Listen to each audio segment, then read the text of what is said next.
Hey guys, and welcome back to Link's Awakening DX. It's time for the final dungeon of the game, Turtle Rock, and first things first, we're going to bring this monstrosity back to life, and then Mexi's going to show you why he is the proest. I'm going to clip into his face first. I'm going to let him come back to life. You know, you got to allow him at least some fighting chance, and then you just clip through his neck. Nintendo, what are you playing at, mate? It's like they didn't even bother. They were like, let's make his neck not solid. What a bunch of fucking hacks.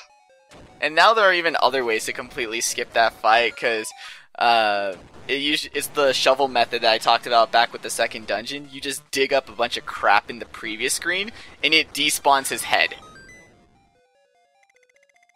And we got two gimmicks for this dungeon. We got them back to back, so it's very convenient to explain both of them.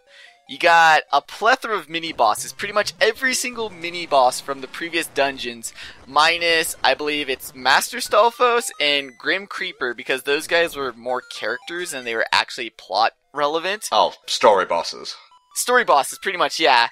Those guys don't come back, but everyone else does. And then you also have these Rolling Stones that you maneuver them by pushing a directional button, and it'll continue to move in that direction until it either runs into a wall, or you input another directional position, and it leaves behind a floor. Right.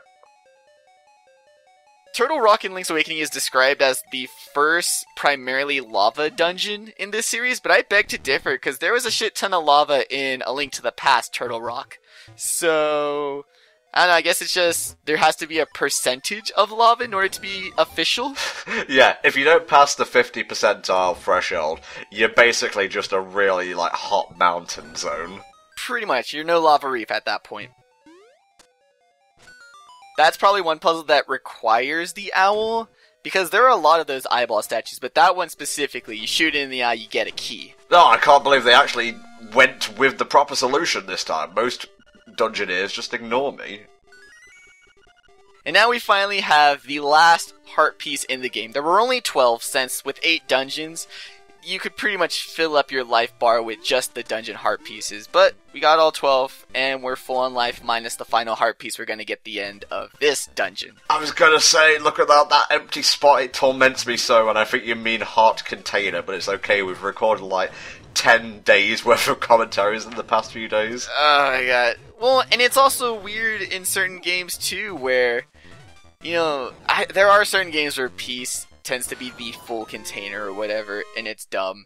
Just like the Dodongo Snakes. The Dodongo Snakes are dumb. Yeah. I don't know why all the other bosses, yeah, they had to graphically tone them down to get them to fit in the Game Boy's graphical possibilities, but with the Dodongos, they just outright turned them into 2 circles with lips. No, I'm not feeling it. It's really dumb, and their AIs don't get any better. That's why I'm glad that with the sequels, and by that I mean the Oracle games, the Dodongos actually look pretty sick as hell. Yeah, especially the one where you have to pick up and throw it onto the spikes. Definitely. I like how he's more of a Triceratops, because fuck you, Billy. Get ready to hear that commentary repeated when we actually get to the Oracle games.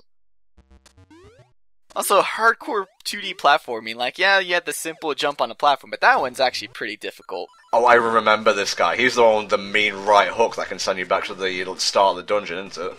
Exactly, so don't get punched.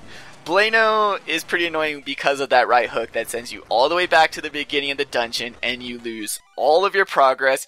And I know that attack, Helldragon specifically has mentioned how much he hates it. Helldragon hates anything that impedes his process in a video game. Yeah, but it could also be because Blano's a penguin. Yeah, I never thought about that. Helldragon is a notorious penguin racist. Exactly! Also, he is the fattest, chubbiest, circleless penguin I've ever seen in my life. To the point that I didn't even know he was a penguin until I looked it up. You know, before you said the word penguin, I thought you were describing Helldragon for a second there. Oh no. I'm not that mean. He's lost a lot of weight, it's fine. This room is also the worst. If I were to tell you the one room I spent the most time trying to record in the entire playthrough, it was that fucking room. How long did it take you to record the final stretch of the game? 4 hours? God, I have to say, man, I understand, the appeal of, perfect, or quotation marks, perfect footage, but you really gotta cut yourself some slack sometimes.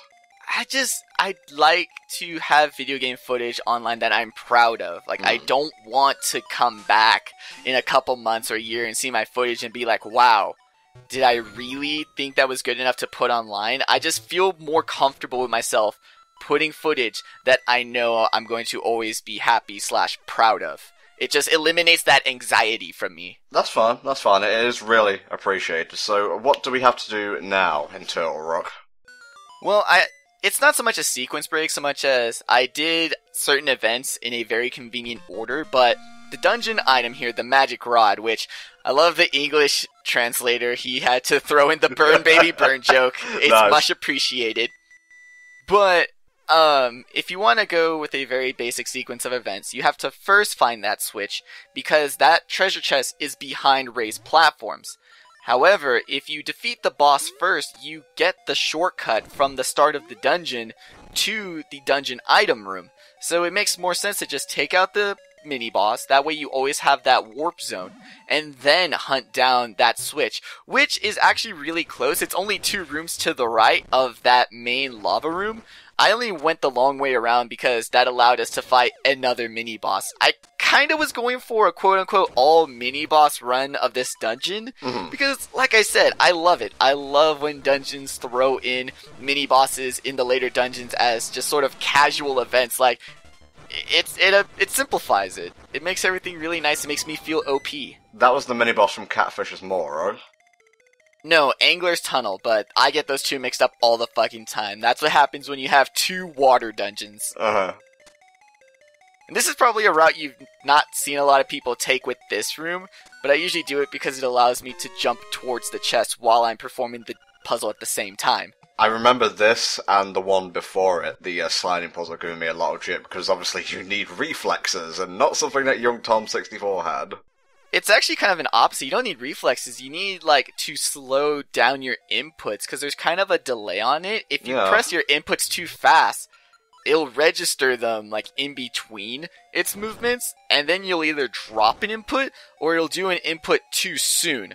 So you kind of need to be patient with it. And I do like those puzzles, because it's sort of a reverse of the one-step tiles. You know, in this, you're probably familiar with this, in the Sutopolis gym. Oh, yeah. You can only step on the tile once, and you have to step on all the tiles. Mm-hmm. I like how, if you look at it, it's the exact same puzzle, but it's sort of a reverse, and it's different, and I like that about these puzzles. Damn, I'm the boss already, not even 8 minutes in. Nope, and I already got some shots in before the fight even started. You jamming it. Can I just say, I love the magic rod, and when you take down those, like, little devil things, it doesn't just, like, explode straight away. It just stays there and burns to death. Oh yeah, it burns everything. Also, this is kind of pathetic. I know I may have done this boss in one cycle, and therefore too fast, but you just stand still and you send out the fire rod. And in fact, if you manage to sequence break and go to this dungeon before you go to Eagle's Tower, you can defeat the bird the exact same way. You just keep throwing spells left and right and it'll fly right into them. The magic rod is OP as fuck, and it wrecks bosses. Okay, let's listen to the final instrument, the thunder drum. If you weren't doing some air drum soloing there, I have lost all faith in you, viewers. I like the name of the Thunder Drum. It sounds like it would be a musically inclined Digimon's attack. Use Thunder Drum! And of course the hint is go to the end of the game. Go to the egg on top of the mountain, which was actually an idea that was going to be in A Link to the Past. I believe it's Kensuke Tanabe. He was the scriptwriter for A Link to the Past. His original idea was that on the top of a mountain there would be an egg that if it were ever broken or if it ever hatched, the world would end. And so what happened was they thought that idea kind of didn't really make sense, and how are you going to tie it in? And there's a lot of shit that's really unexplained when you just throw something like that out there. But when Link's Awakening came about, and they decided this is not going to be in Hyrule, this is going to be completely independent. In fact, let's burn children. Let's just make it a dream. In doing that, they decided to bring back that egg atop the mountain theme. And I think it works a million times better in this context, where the world coming to an end is a dream ending. It works, it's way more simple, and therefore makes more sense, and is a better plot device. Do you need the magnifying glass to actually read that book? You do. That is the reason why the trading sequence is quote-unquote required in Link's Awakening, is so that you can read. Those were the directions to advance through the final dungeon. I love that I was lucky enough to just get right 4 times, up 4 times, but you can get a pretty random array of directions, some getting pretty complicated. But hey, you can get super lucky, and you can get right, like, all times, and if you don't get the magnifying glass, and you're a little kid, and you're lost, and you just try going right a bunch of times, you can randomly get to the end and be like, wow, I can't believe I figured that out. Okay, so we got like 3 minutes left here. What is there to do in Coralin that we haven't already done? Well, we haven't gotten the Master Sword / level 2 sword / sort of not Evil's Bane. Ah, okay. Because I got the last shell in Eagle's Tower, so we have all 26, even though they're all going to disappear from my main menu anyways, but it's a little of a backtrack, but I think it works thematically. You know, we're going to get the final sword before the final confrontation. Also, you didn't want to end this part, like, sub 10 minutes. Yeah. Back in the shell house. I'm surprised it only gives you a shell for 5, 10, and it doesn't go up to maybe a 15th. Oh, that's satisfying. Did the house just talk to us?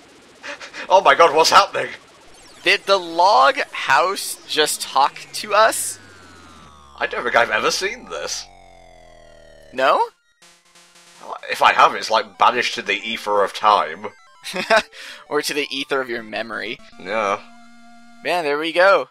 The level 2 sword, which is, I don't know if it's up to debate, but I've heard people call it the Master Sword.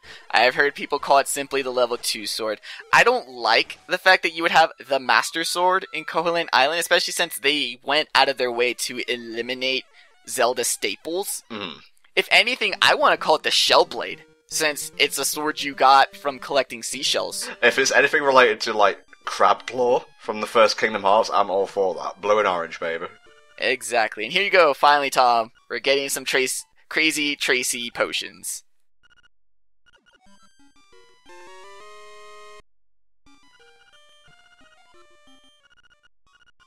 She also shows up in, I believe, Captain Rainbow for the Wii.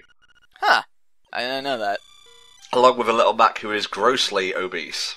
It's a weird game.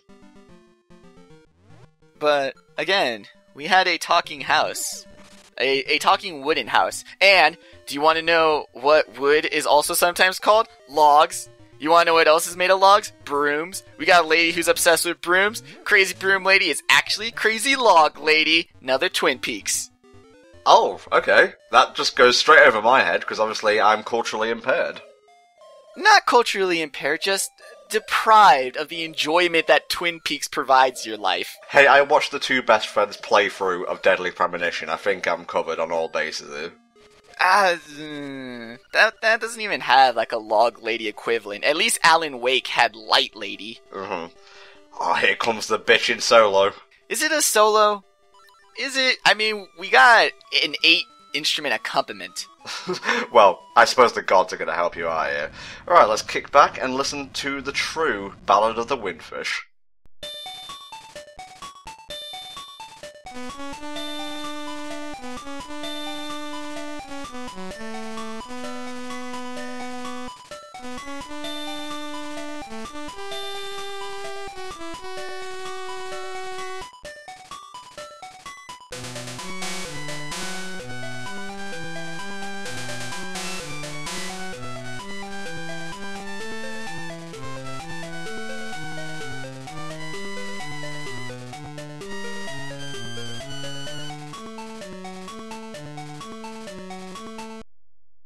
I like that for 2 reasons. Number 1, because it's genuinely good.